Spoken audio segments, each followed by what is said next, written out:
अपना एक अंदाज लेकर जब मंच पे आते हैं ये, जितने दिल वाले हैं उनके दिल पे छा जाते हैं ये। जोरदार तालियां प्रदीप चौबे। माइक वाला यहाँ पे आता रहे भाई, क्योंकि ये तो ऊंचा नीचा काम है और लंबे कद के लोगों से मुझे बहुत प्रॉब्लम हो जाती है। अलबेला खत्ती को आप देख रहे हैं, काफ़ी लंबे कद के हैं। हालांकि लंबे कद हो गया अपने आप हो गया बहुत लंबे कद के हैं हम जैसे आदमी को प्रॉब्लम हो जाती है।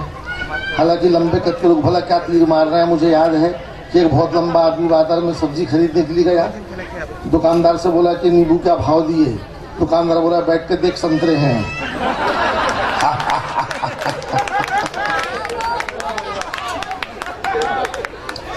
महफिल बहुत मूड में आ गई है, मैं देख रहा हूँ साहब, बहुत खुशी की बात है।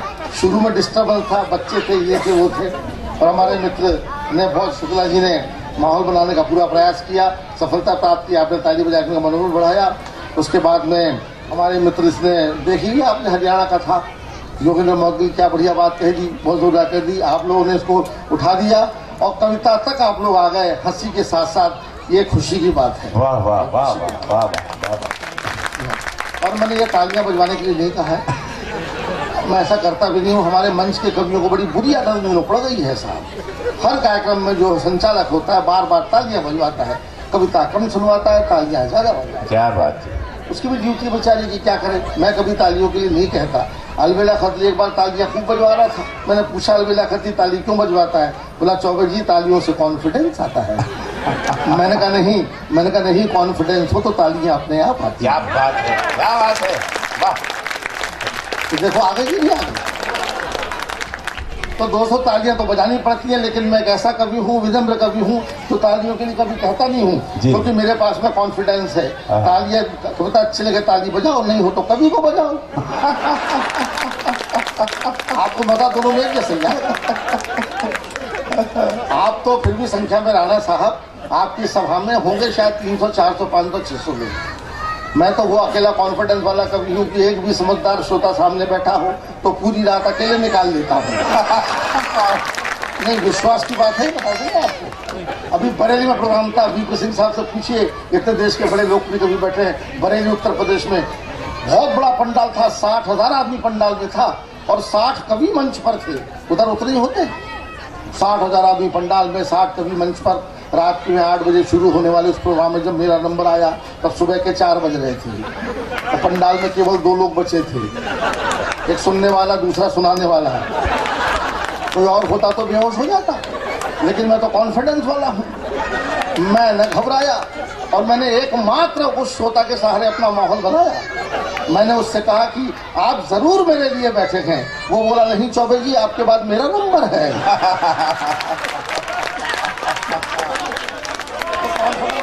क्या बात है। नहीं, आप सुनिए आराम से। बहुत शानदार आपका प्रोग्राम होने जा रहा है। अभी बहुत बड़े कवि बैठे हुए हैं, हम लोगों ने शुरुआत की है और मेरा नंबर है। आप प्रदीप जी कहें या नहीं कहें, लेकिन ऐसे महको कि बाहरों को होश आ जाए और तालियां ऐसी बजाओ कि प्रदीप जी को और जोश आ जाए। जोरदार तालियां हो जाएगा। फिर वही तालियों पे आ गया अगला। अब कोई बात नहीं, लेकिन आदत पड़ जाती है, कोई बात नहीं। एक बार तो गुस्से में आ गया, किसी ने ताली नहीं बजाई तो गुस्से में पब्लिक को डांट दिया, बोले नहीं बजाओगे तो वो श्राप दूंगा कि अगले जन्म में घर घर जाके बजाओगे।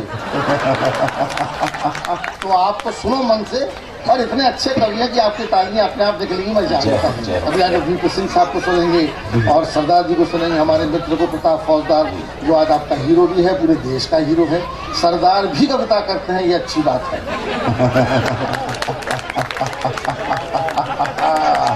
साहब बड़ा मुश्किल बड़ा है, बहुत इंटेलिजेंट आदमी है, मैं बता दूंगा आपको। एक बार मेरे घर आया, बोले ठीक 12 बजे आया तो मेरा इम्तहान लेने लगा। बोले बताओ क्या टाइम हुआ है? तो मैंने भी कह दिया भाई क्या कह दिया भूल जाना। लेकिन सरदार जी बड़े काम के हैं। एक दिन मैं घर पे गया, इसके सरदार जी के प्रताप फौजदार की अजीब ड्रेस पहने बैठा था। ऊपर कोट लगा था, टाई लगी थी, नीचे चड्डी पहना हुआ था। रविवार को गया मैं कहा भाई ये क्या ड्रेस है? ऊपर कोट भी है, टाई भी है और नीचे चड्डी पहनी हुई है। बोले आज संडे है, कहाँ जाना है, ऐसी चड्डी पहनी। मगर फिर ये सूट क्यों पहना है? बोले क्या पता कोई आ जाए। वो ये वाली बात है, मस्त आदमी है, सुनेंगे आप। आइए मैं आपका थोड़ा मन लगाना चाहता हूँ, इसी वजह की बात है। बच्चे भी हैं, बच्चों को कोसी मत, बच्चे ना होते तो हम लोग यहाँ पर क्यों होते। आइए मैं सुनाता हूँ कुछ आपको ऐसा जो आपको मन। स्वागत। एक नेताजी बहुत गड़बड़ किया करते थे, कविता शुरू करता हूँ। स्वागत। शब्द शब्द से खेलना कवि का काम होता है। जय हो। एक नेताजी बहुत गड़बड़ किया करते थे, चाहे जब दल बदल लिया करते थे। आज इस दल में, कल उस दल में, परसों उस दल में, नरसों उस दल में, कुल मिलाकर के रहा करते थे वो दल दल में। जय हो, जय हो। मैं शब्दों से खेलने वाला कवि हूँ, उसका मजा लीजिए। स्वागत। एक नेताजी बहुत गड़बड़ किया करते थे, चाहे जब दल बदल लिया करते थे। आज इस दल में, कल उस दल में, परसों उस दल में, नरसों उस दल में, कुल मिला करके रहा करते थे वो दल दल में। उनकी पत्नी बहुत परेशान रहा करती थी, आसपास की औरतें ताना मारती थी, तेरा 2 कौड़ी का पति। चाहे जब दल बदल लिया करता है, जरा भी शर्म नहीं किया करता है, उसे सुधार। तो एक दिन दुखी पत्नी ने अपने पति को सुधारा और अपना लिखा हुआ एक दोहा फेंक के मारा कि दल बदलू को देखकर पत्नी आपा खोए, दल बदलू को देखकर पत्नी आपा खोए, अब के दल बदला अगर मैं बदलूंगी तो। ये बात, दल बदलू को देखकर पत्नी आपा खोए, अब के दल बदला अगर मैं बदलूंगी तो। मैं आपको बता दूं कि किसी दोस्तों का बड़ा पुराना कवि हो गया साहब, 35 से रायगढ़ी पता नहीं कितनी बार आया होगा मैं। अब तो पहले मैं लंबी लंबी कविता खूब सुनाता था, जमाना लंबी कविता सुनाने का था। आजकल ऐसा नहीं होना चाहिए, समय बड़ा कम है, माइक्रो युग है, बहुत छोटी छोटी कविताओं में भी बात कहना चाहिए, लंबी कविता बिल्कुल नहीं। एक कवि ने बहुत लंबी कविता सुना दी कवि सम्मेलन में, तो सामने बैठा है VIP चल बसा। लंबी कविता सुनते ही वो लंबा हो गया, उस पर हत्या का मुकदमा चला। हत्या का मुकदमा चला। जज ने कवि से कहा कि तुम्हारी कविता से कवि की हत्या, एक आदमी की हत्या हुई है, तुम पे हत्या का मुकदमा चलने वाला है, फांसी तुमको होने वाली है, मैं ही देने वाला हूँ, कोई अंतिम इच्छा हो तो बताओ। कवि बोला जज साहब वही कविता मैं आपको सुनाना चाहता हूँ। तो ये सब ना होने वाला, मैं तो आपको छोटी छोटी कविता सुनाऊंगा जिसमें आपको हंसी भी मिल सकती है और एक विचार भी मिल सकता है। हम लोग हाथ से कवि हैं, हमसे लोग पता नहीं क्या क्या पूछते हैं, क्या क्या उम्मीद करते हैं, और उनके ऊट पटांग सवालों का हमें अपनी हाजिर जवाबी का सिक्का जमाने की जवाब देना पड़ता है। जी स्वागत।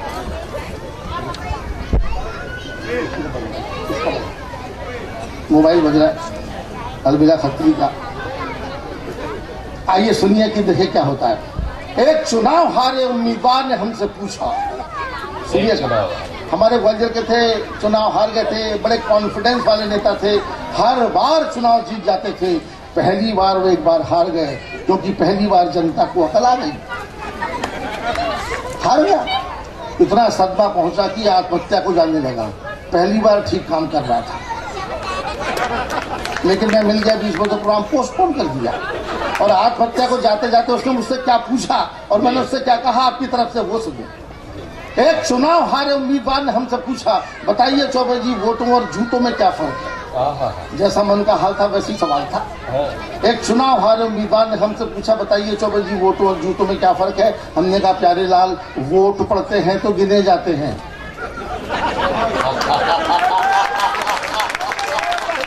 आप समझ गए, ये बहुत बड़ी बात है, आगे बोलने की जरूरत ही नहीं। एक चुनाव हारे उम्मीदवार ने हमसे पूछा, बताइए चौबे जी वोटों और जूतों में क्या फर्क है। हमने कहा प्यारे लाल, वोट पड़ते हैं तो गिने जाते हैं। आगे बोलने की जरूरत ही नहीं थी। वो इतना पिटा हुआ, इतना भागा आया था कि उसका चेहरे बता रहा था कि वो क्या और कितने गिन के आया है। इसलिए छोटी छोटी बातें हैं। राणा साहब, मिसेज राणा, आइए सुनिए, मैं सुनाता हूँ। मैंने बताया कि मैं आज तक बड़ी छोटी छोटी कविताएं इशारों से लिखता हूँ, इशारों की कविताएं। चाय आ रही है शायद, कोई बात नहीं, ऐसा होता है, दुनिया का रिवाज है। लगे रहो मुन्ना भाई, हम लोग मजे लेंगे। वो तो मैंने देख लिया, इसलिए डिस्टर्ब हो गया हूँ मैं, क्योंकि ब्राह्मण दूसरों को खाते पीते नहीं देख सकता।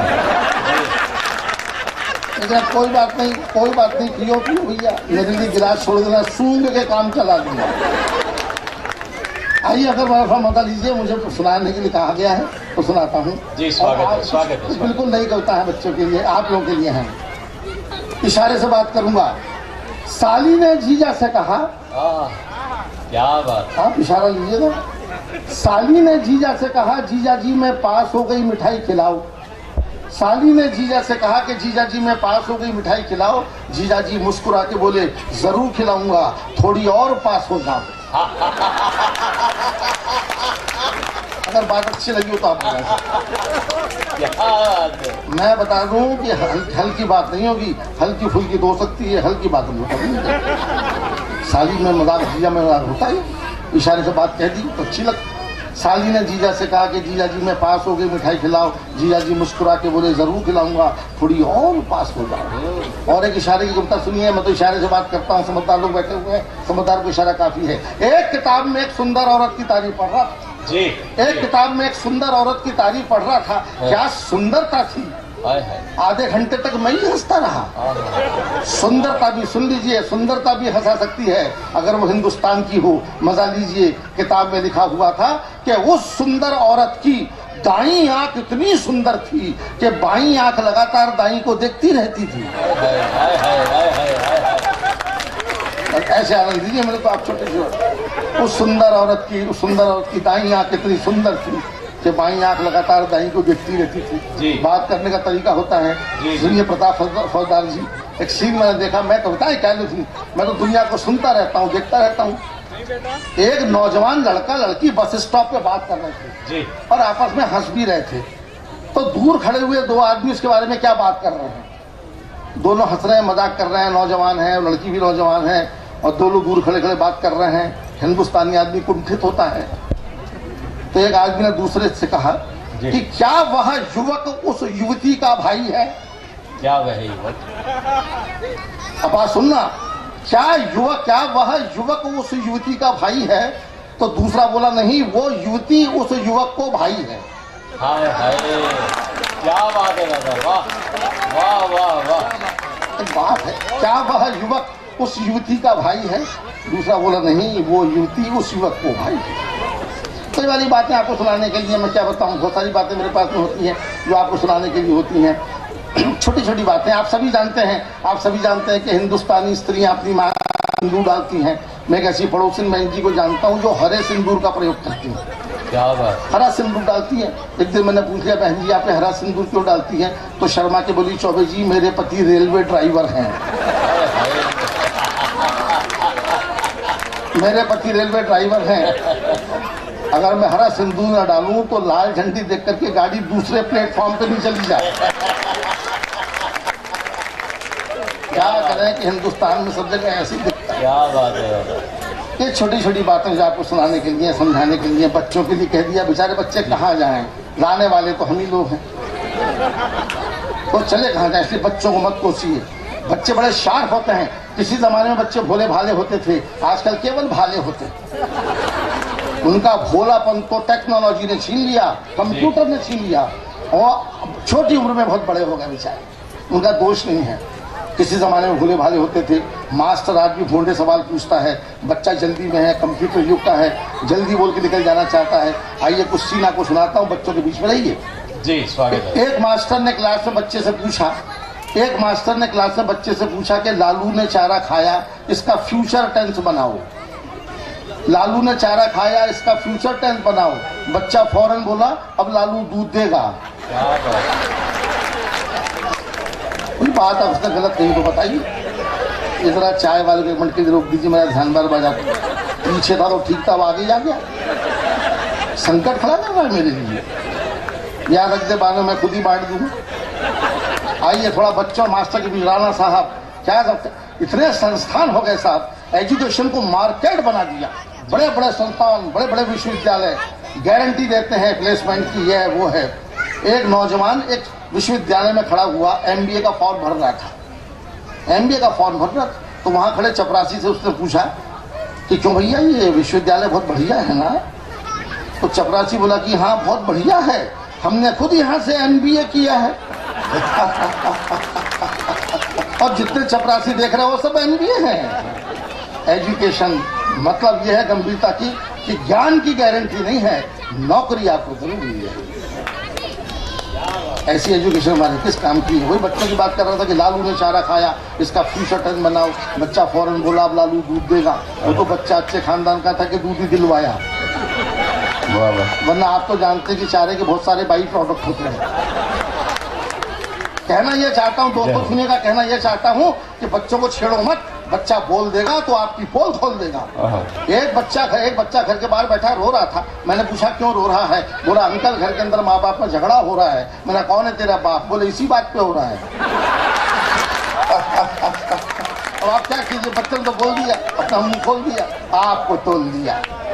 बच्चे बड़े शार्प है साहब, बच्चों से कभी ना बोलो, बच्चे बहुत शार्प है। मैं सही बता रहा हूँ आपसे। मास्टर वही 16वीं शताब्दी का बीड़ी खींचू, और नए जमाने का बच्चा कंप्यूटर वाला शॉर्टकट वाला निकलना चाहता है, वो अपने हिसाब से जवाब देता है। एक मास्टर ने बच्चे से अजीब सवाल पूछा, बिल्लू बिल्लू तेरे पिताजी क्या करते हैं? अब आप डायलॉग सुनना दोनों का। बिल्लू तेरे पिताजी क्या करते हैं? बिल्लू बोला मास्टर साहब हम लोग 20 भाई बहन हैं। अब बिल्लू ने अपने जरूर ठीक कह दिया कि हम 20 भाई बहन हैं, तो मास्टर की समझ में नहीं आया। बोले यार ये बता के पिताजी क्या करते हैं? तो बिल्लू बोला अभी आपको बताया ना मास्टर कि हम लोग 20 भाई बहन हैं। इस बार मास्टर का धैर्य भी छूट गया और बिल्लू पे हाथ भी। बोला ये क्यों नहीं बताता कि पिताजी क्या करते हैं? बिल्लू बोला मास्टर साहब जो आदमी इतना व्यस्त रहता हो उसके पास में रचनात्मक कार्य के लिए टाइम नहीं वहां बचता। क्या कहूँ, बच्चों के पास जाइए, बच्चों को समझिए, बच्चे जो बोलते हैं। मैं तो बच्चों के बीच में बहुत रहता हूँ साहब। आप तो ताली बजाते हैं, मैं बच्चे के मनोविज्ञान खूब जानता हूँ। बच्चों के साथ में बच्चा हो जाना चाहता हूँ, तभी ज्ञान मिलता है। लेकिन मास्टर ऐसा नहीं होने देता। ये एक बहुत ही घिसे हुए मास्टर ने बच्चे से पूछा खालिस्तान भरो, फिल अप द ब्लैंक। वो भरवाते ना खालिस्तान भरो, तो मास्टर खालिस्तान भरवा रहा था। बिल्लू खालिस्तान भरो, 100 चूहे खा के बिल्ली ... चली। आप सभी जानते हैं कि 100 चूहे खा के बिल्ली हज को चली, मगर बिल्लू नहीं जानता था। तो मास्टर ने पूछा 100 चूहे खा के बिल्ली ... चली, खालिस्तान भरो। तो बिल्लू ने कहा कि साहब 100 चूहे खा के बिल्ली टेढ़ी मेढ़ी चली। तो मास्टर ने चांटा दिया, अबे टेढ़ी मेढ़ी चली कि हज को चली? तो बिल्लू बोला क्या बात करते हैं मास्टर साहब, 100 चूहे खा करके बिल्ली अपनी जगह से हिल तक नहीं सकती, हज को तो क्या जाएगी? और वो तो आपकी बात रखने के लिए मैंने थोड़ा बहुत चलवा भी दिया। क्या कहने वाह। नहीं तो हज तो आप ही को जाना पड़ता मास्टर साहब। क्या कीजिए, बच्चों को स्वाभाविक ज्ञान तो देता नहीं है। मास्टर तनख्वाह के लिए आता है, ज्ञान बांटने के लिए नहीं आता। एक और अंतिम बात बच्चे को सुनाता हूँ, फिर थोड़ी सी और हंसी की बात आपकी महफिल में करने की कोशिश होगी। जी। एक अंतिम बात बच्चे पर मास्टर ने एक और सवाल पूछा एक बच्चे से कि बता बेटा माँ और बाप में क्या फर्क है? माँ और बाप में क्या फर्क है? बच्चा बोला सर माँ कहने से मुंह खुल जाता है, बाप कहने से बंद हो जाता है। वाह वाह। आप खुद बोल के देखिए माँ बाप। बच्चा ये कहना चाहता है कि माँ के सामने हिम्मत लौट आती है, बाप के सामने हवा बंद हो जाती है। जय हो जय हो। बहुत सारी बातें हैं, आज समय भी कम है और लोग भी कम है, अच्छी महफिल है। मैंने बताया था कि ये लोग तो बड़े कवि हैं जो कविताएं लिखते हैं। मैं कहाँ लिखूँ, मैं तो निकल जाता हूँ जो दिखता है। मैं आपको एक ऐसा सीन दिखाता हूँ जो आपने सोचा भी नहीं होगा। बात मैंने आपसे वही कही थी कि हल की बात कभी नहीं करेंगे, हल्की फुल्की कर सकते नहीं। एक बात मैं आपको सुनाता हूँ जो आपने कभी सुनी नहीं देखी होगी। जैसे माँ का दूध आपने खूब सुना होगा कि माँ का दूध पवित्र होता है, पौष्टिक होता है, अमृत होता है। बच्चे को माँ का दूध 4 साल तक पिलाना चाहिए ताकि वो बिल्कुल लौह पुरुष हो जाए। माँ का दूध इतना पॉपुलर हो चुका है कि वो कहावतों तक में आ गया कि बेटा माँ का दूध पिया है तो आ जा मैदान में। लेकिन मैं आपसे पूछना चाहता हूँ, आपने कभी बाप का दूध सुना?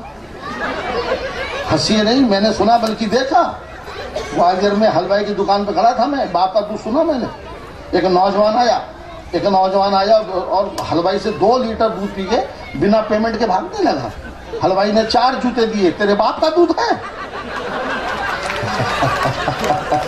मैंने कहा भाई कमाल है। एकदम कह दिया उसने, हो जाए। आप बताओ ना, तो सोच नहीं सकता। मैं तो दंग रह गया। मैं यार कमाल है, ये हलवाई कितना ज्ञानी है, तेरे बाप का दूध है। लड़का तो भाग लिया, लेकिन मैंने हलवाई के पाँव पकड़ लिए।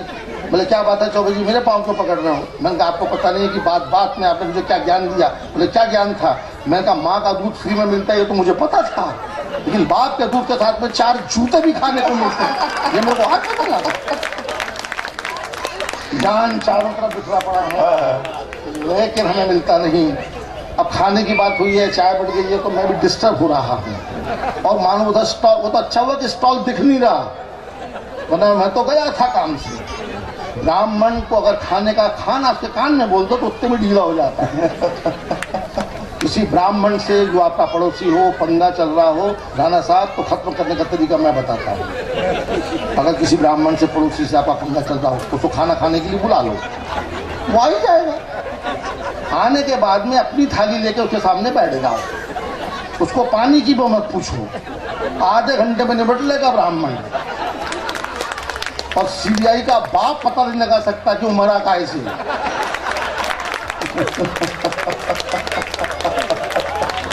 वाह वाह। क्योंकि ब्राह्मण खाने के लिए पैदा हुआ। हालांकि ये बात गलत है, मैं खुद चतुर्वेदी हूँ, चौबे हूँ, ब्राह्मण हूँ, और ब्राह्मण को बदनाम करने के लिए ऐसा कहा गया। सभी खींच के खाते हैं, मौका मिलता है तो सभी खाते हैं। ब्राह्मण को बदनाम कर दिया, खाऊ कौन है? ये ब्राह्मण को बदनाम करने का षड्यंत्र राणा साहब मैं जानता हूँ। आज देखो मैं क्या वो बताता हूँ मैं आपको। आपके होटल में रुके हुए थे हम लोग, गेस्ट हाउस में। अब मेरे को भूख लगी तो प्रकाश यादव जी का फोन आया, वो अपने आनंद गोयल के पास में। आनंद गोयल हमारी सेवा में थे बेचारे। फोन आया उनका, बहुत सेवा की आनंद गोयल। तो प्रकाश यादव जी का उनको फोन आया, बोले यार 24 को जल्दी लेके आओ यार, शुरू करना कार्यक्रम लेट हो रहा है। उस समय मैं खाना खाने बैठ ही रहा था, लेकिन अगले ने खाना ना खाने दिया गोयल ने। जल्दी चलो 24 जी। मैं क्या कुछ खा लूँ? नहीं, बोले वही खाना वही बटेगा। यानी ब्राह्मण को बटता है, आपको मिलता है। जैसे हम भिखारी ना वो। और गोयल बोले आप वही बटेगा। मैंने कहा कब बटेगा? बोले प्रोग्राम खत्म होने के बाद। मैंने कहा खत्म हो गया तो बोला मैं हूं ना। मैंने कहा आप तो हैं लेकिन मैं तो शाकाहारी हूं। अरे बड़ी समस्या, आप जानते नहीं, ब्राह्मण को निपटाने के तमाम प्रयास चलते रहे, ऐसा हो जाता है। कोई बात नहीं साहब, आ गया मैं तो यहाँ पर। अब देखते हैं क्या होता है। ब्राह्मण के बारे में आपको बता रहा था। इस ब्राह्मण से, ब्राह्मणों की पीड़ा सुन लीजिए, समझ लीजिए। ब्राह्मण भी समाज के हर व्यक्ति की तरह से मेहनत करना चाहता था, अपनी कमाई का खाना चाहता था। लेकिन बात वही है, हिंदुस्तान में निंदक लोग बहुत हैं। आप सभी जानते हैं कि हिंदुस्तानी समाज में, हिंदू समाज में 4 जातियां होती हैं, ब्राह्मण, क्षत्रिय, वैश्य, हरिजन। क्षत्रिय, वैश्य, हरिजन ब्राह्मण के कुंठित थे। इस साला बड़ा हीरो बना घूमता है, इसको निपटाना चाहिए। तो क्षत्रिय, वैश्य, हरिजन प्लान बना करके गए ब्राह्मण के पास में। बोले आप हमारे देवता हैं, आप कोई काम नहीं करेंगे, काम हम करेंगे, आप केवल खाना। ये उनका प्लान था। तो मुफ्त का खिला खिला के इसको निपटा दो। एक दिन ये कटोरा लेके फुटपाथ पे मिलेगा। ब्राह्मण समझा नहीं, फुकट का ऑफर मिला तो खूब खींचा। शताब्दियों तक मुफ्त खाया, स्थायी किस्म का खाऊ हो गया। बाद में महंगाई आ गई, अब कोई पूछता नहीं है। Plan successful. ब्राह्मण देवता प्राय दुखी पाए जाते हैं, लेकिन कभी कभी भाव बढ़ जाते हैं जब श्राद्ध पक्ष आते हैं। श्राद्ध पक्ष में हर टुइया ब्राह्मण भी अमिताभ बच्चन हो जाता है। चारों ओर से निमंत्रण आते हैं, हमारे बाबा का खा लो, नाना का खा लो। जिन बाबा और नाना को लोग जूते जी ठीक से नहीं खिलाते, उनको मरने के बाद में ब्राह्मण के माध्यम से खिलाते हैं। ये बात गलत है। मैं श्राद्ध वाद नहीं खाता साहब, न खिलाता न खाता। ढोंग है, जब मैं जिंदा हूं तो खुद अपनी कमाई का खाऊंगा, दूसरे की डेड बॉडी का क्यों खाऊंगा। लेकिन ग्वालियर में मैं भी बड़ा पॉपुलर ब्राह्मण हूँ। मेरे भी निमंत्रण आते हैं श्राद्ध पक्ष में। सुनने लायक बात है, सच्ची बात है। स्वागत। मेरे पड़ोस में ठाकुर साहब ग्वालियर में रहते हैं, श्राद्ध पक्ष में आए। बोले चौबे जी मेरे पिताजी का श्राद्ध है, आपको खाना खाने आना है। मैंने कहा ठाकुर साहब मैं श्राद्ध का नहीं, श्रद्धा का खाता हूँ। वो समझा नहीं, बोले क्या मतलब? मैंने कहा जब तेरे पिताजी जिंदा थे तब कभी क्यों नहीं बुलाया? तब कभी नाश्ते पे नहीं बुलाया? मरने के बाद में डायरेक्ट लंच पे बुला रहा है। मैं तेरे पिताजी का एजेंट हूँ क्या? उनका माल खाऊंगा और वहीं पहुंच जाऊं? मैंने कहा मैं तो नहीं आ रहा। तो ठाकुर बुरा मान गया, बोले नहीं आओगे तो अगले साल तुम्हारा ही मनेगा। तब मैं गुस्से में आ गया। मैं तैयारी करने में आ रहा हूँ, और भगवान ने चाहा तो आज शाम को तेरा मना के लौटूंगा। दोस्तों किस्सा तो आगे है। मैं बहुत गुस्से में उसके पिता के श्राद्ध में खाने गया, पालती मार के बैठा, 3 घंटे तक नॉन स्टॉप खाया। ठाकुर भी मेरी क्षमता देख करके उग गया, बोला बीच में पानी तो पी लो। मैंने भी कह दिया बीच आने तो दे क्योंकि मैं तो प्लान बना के गया था, मुझे मालूम था बोलेगा। बोला बीच में पानी तो पी लो। उसको लगा कि ये भी खा के कहीं यही नहीं लेट जाए, तो 2 बापों का एक साथ में क्या करूंगा। बोला बीच में पानी तो पी लो। मैंने भी कह दिया बीच आने तो दे और बीच में तू मत आ, वरना हूं तो मैं ब्राह्मण, मगर आज इतने गुस्से में हूं कि नॉनवेज भी खा सकता हूं। ठाकुर ऐसा भागा, फिर नहीं दिखा। इस देश में पेट की अनंत संभावनाएं हैं, पेट पे कुछ भी कितना भी जा सकता है। मुझे याद है एक हाथी का ऑपरेशन हुआ। ऑपरेशन के बाद में डॉक्टर ने नर्स से पूछा अपने औजार तो गिन लिए, पूरे तो हैं? नर्स बोली डॉक्टर साहब औजार तो पूरे हैं मगर छोटे वाले डॉक्टर साहब नहीं दिख रहे। तो दोस्तों असली बात तो यह है कि ये जो मेरा फूला हुआ पेट आप देख रहे हैं, ये खाने के मारे नहीं, मस्ती के मारे फूला हुआ है। लोग समझते हैं बहुत ज़्यादा खाता हूँ, यकीन कीजिए मैं बहुत कम खाता हूँ। लोगों के गम खाता हूँ, हिंदुस्तान की हालत पर रहम खाता हूँ। आप मेरा भरोसा करें तो मैं आपकी कसम खाता हूँ, बहुत कम खाता हूँ वाकई साहब। और आप किसी को भरोसा ना हो कि मैं ज़्यादा खाता, ऐसा लगता हो, मैं तो वाकई बहुत कम खाता हूँ। किसी को विश्वास ना आ रहा हो तो कल अपने घर बुला के देखिए। आप हमारे मालिक हैं और एक बार मैं आपके यहाँ खाना खाने आया तो भगवान आपका मालिक होगा। हंसने की बात नहीं है, मैं वाकई बहुत कम खाता हूँ। लेकिन कोई अगर मेरे को चैलेंज कर दे तो मैं निपटा ही देता हूँ। अभी हमारे पड़ोस में अलविदा जी एक मेरे पड़ोसी रहते हैं, व्यापारी आदमी है, पड़ोसियों में खुन्नस होती है। मुझसे बहुत नाराज रहते थे वो, उनका टाइम बड़ा खराब आ गया, धंधा बैठ गया। तो अगले ने 15 लाख रुपए बैंक से लोन लेकर के भोजनालय खोला, शाकाहारी भोजनालय, और दुकान अच्छी चले। शुरू में शानदार, उसने बड़ा ही सस्ता रेट रखा। आप कल्पना ही कर सकते हैं इस जमाने में 25 रुपए में थाली, 25 रुपए में थाली, बाहर बोर्ड लगा दिया उसने। 25 रुपए में थाली जिसमें 6 रोटियां शुद्ध घी वाली, ये बड़ी कटोरी दाल की, 2 सब्जियां, ये अचार पापड़ रायता फायदा, दुनिया भर का, गुलाब जामुन भी 2 और अंत में पेपर नैपकिन भी। बाहर बोर्ड लगा दिया इतना तो 25 रुपए में पाए, और अगर 50 रुपए लेके आए तो चाहे जितना खाएं। ये पंक्ति मेरे लिए आकर्षक थी। 25 रुपए में मेरा क्या होता? मैंने कहा फंसा साला ये, उसको मेरा हिसाब नहीं मालूम था। 50 रुपए लेके आए तो चाहे जितना खाएं। तो दूसरे दिन ओपनिंग था 11 बजे, मैं 50 रुपए लेके पहुंचा। ठीक 11 बजे पहला ग्राहक मैं था और आखिरी भी।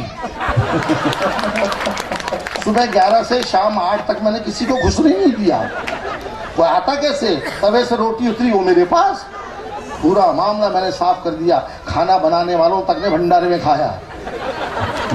8 बजे पूरा पेट मामला साफ करके अपना पेट भर के बाहर निकला। मैं मुंह छुपे ताव देता हुआ, पेट पे हाथ फेरता हुआ, तो दुकान का मालिक मुझे काफी जली हुई निगाहों से देख रहा था।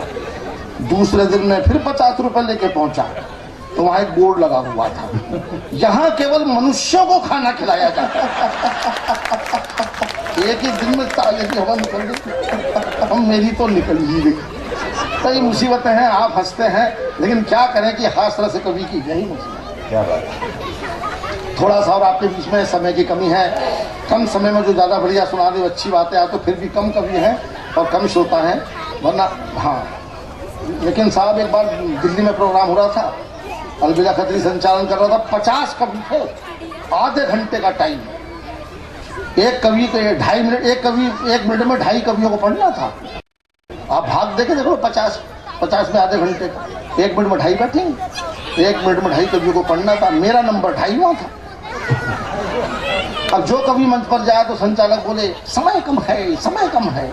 मैं गया तो मेरे लिए भी समय कम है, तो मैंने इसी से बात बना दी। मैं कहा दोस्तों समय कम है, समय इतना कम है कि ये बताने के लिए भी समय कम है कि समय कम है। बुद्धि से काम लो तो तालियां बज जाती हैं। आइए, इशारे हो रहे हैं कि छोटी छोटी कुछ बातें हो रही हैं। ग्वालियर में रहता हूँ, चंबल का इलाका है, जंगल में मकान बनाया राणा साहब मैंने ताज़ा हवा में रहने के लिए। मैं वहाँ को डाकुओं का बड़ा डर रहता, तो दोस्तों ने सलाह दी कि आप कुत्ते भी पाल लीजिए सुरक्षा के लिए। मैंने कुत्ते पाल लिए।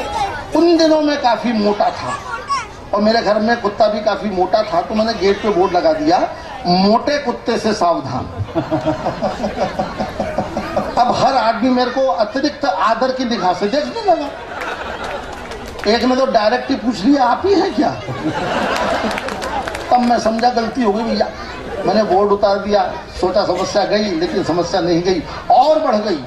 4 दिन बाद में मार्केट में अपने कुत्तों के लिए अंडे खरीदने गया, तब क्या हाल हुआ। अंडे खरीदने गया तो मैंने अंडे वाले से बिल्कुल सिंपल सवाल पूछा, जो कोई भी पूछता। मैंने उससे पूछा कि आपने ये अंडे कैसे दिए? आप लोग भी गलत समझ रहे हैं। जैसे अपन पूछते हैं आलू कैसे दिए, प्याज कैसे दिए, उसी लपेट में पूछा मैंने उससे कि आपने ये अंडे कैसे दिए। तो घूर के बोला, चौबे जी आप भाव पूछ रहे हैं कि तरीका?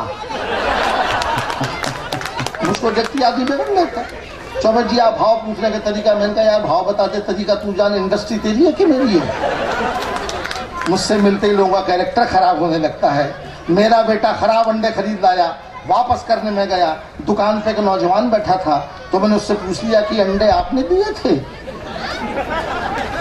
वो बोला कितने बजे की बात है? मैंने कहा अंडे भी घड़ी देख के देता है क्या? बोला नहीं। बोले कितने बजे की बात है? मैंने कहा 12 बजे की होगी। वो बोला उस समय मेरे पिताजी ने दिए होंगे। 12 बजे रोज वही देते हैं। और मैंने कहा आप? बोले मैं तो 8 बजे देके निकल लेता हूँ। मैंने कहा आप दोनों बाप बेटे के अंडे ही देते रहते हैं। वो बोला खानदानी बिजनेस है, बाबा भी दिया करते थे और कभी कभी संडे को हमारे बच्चे भी दे दिया करते हैं। आप ताली पीटते हैं, मैं अपना माथा पीटता हूँ, कोई हमारी बात समझता नहीं, सब हमें हंसोड़ मानते हैं। और हम लोग गालिब के वंशज हैं, उसका भी दर्द था, हमारा भी दर्द है। एक गालिब के एक शेर के साथ मैं अपनी पाली समाप्त करना चाहूंगा कि बनाकर फकीरों का हम भेज गालिब, बनाकर फकीरों का हम भेज गालिब, तमाशाए अहले करम देखते हैं, तमाशाए अहले करम देखते हैं।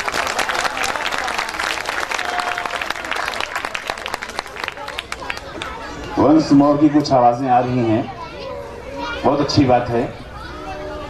पहला दौर जो होता है कवि सम्मेलन का, तो वो बानगी का दौर होता है, टेलर का दौर होता है। ये पहला दौर चल रहा है अभी। और बच्चों से भी मैं एक प्रार्थना करूंगा, थोड़ा सा शोर कम करें तो अच्छा है। करें तो भी कोई खास बात नहीं है, हम कुछ कर नहीं